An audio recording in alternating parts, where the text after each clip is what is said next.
Love song बहुत दर्द भरल गीत बीरू यादव जी के रचना हम शंभू यादव इ नवका गीत अपने सबके सुनावे। वाह क्या बात है।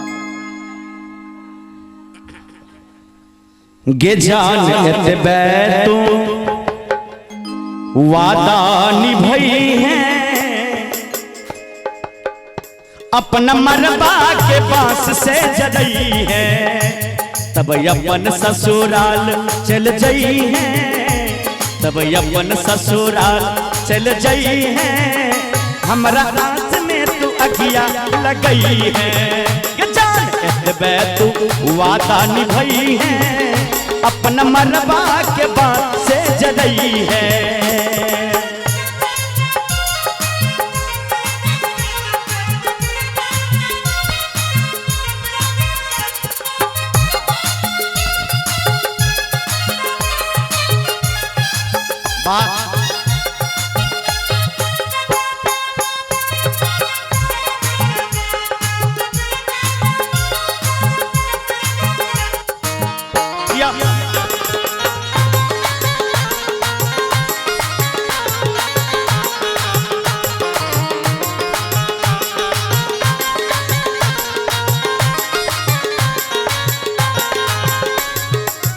ये हमारा जिंदगी के संग खिलवाड़ करे छे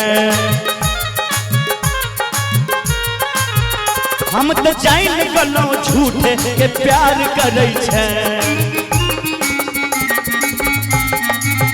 कि हमारा जिंदगी के संग में खिलवाड़ करे छे हम तो जान गलो झूठे के प्यार करे छे कि हमरा खून से तू कि हमरा खून से तू मेहंदी रचई है अपना मरबा के पास से जरई है कि जान एतबे तू वादा निभई है अपना मरबा के पास से जरई है।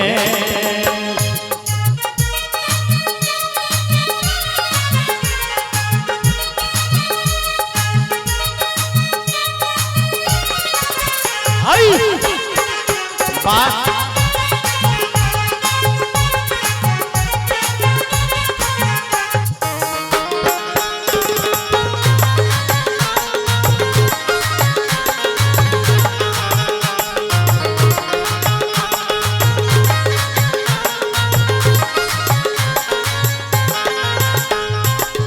कि तू तो तोड़ दिल दिल हमर बात बात में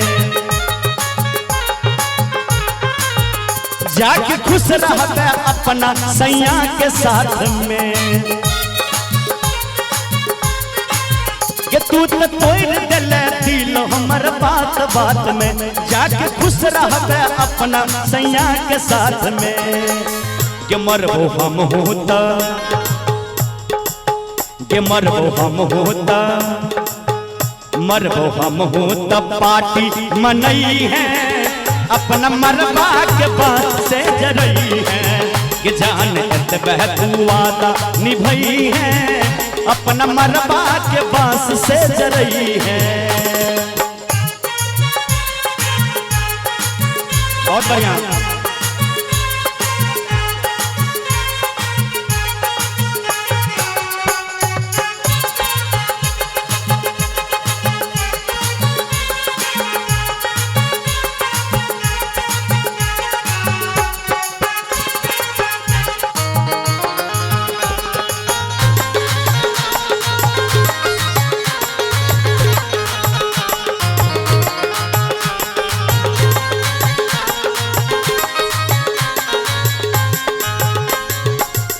बीरू यादव ने तोरा भूला पैतो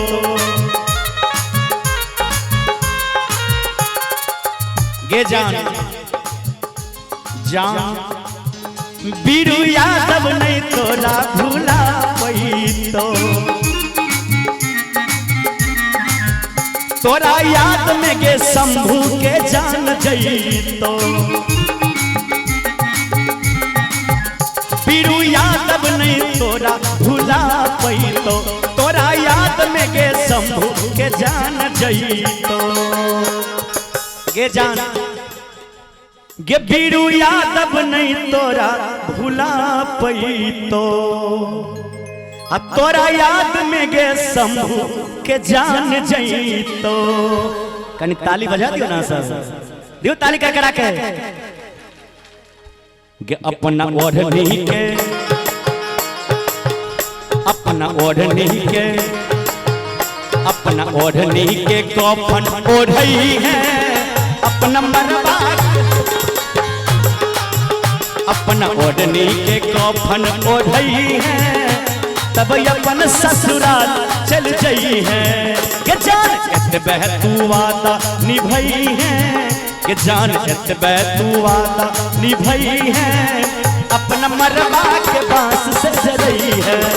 तब अपन ससुराल चल जई है, हमरा लाश में तू अगिया लगई है। के जान एतबे तू वादा निभई है, अपना मरवा के बांस से जरई है, अपना मरवा के बांस से जरई है, अपना मरवा के बांस से जरई है।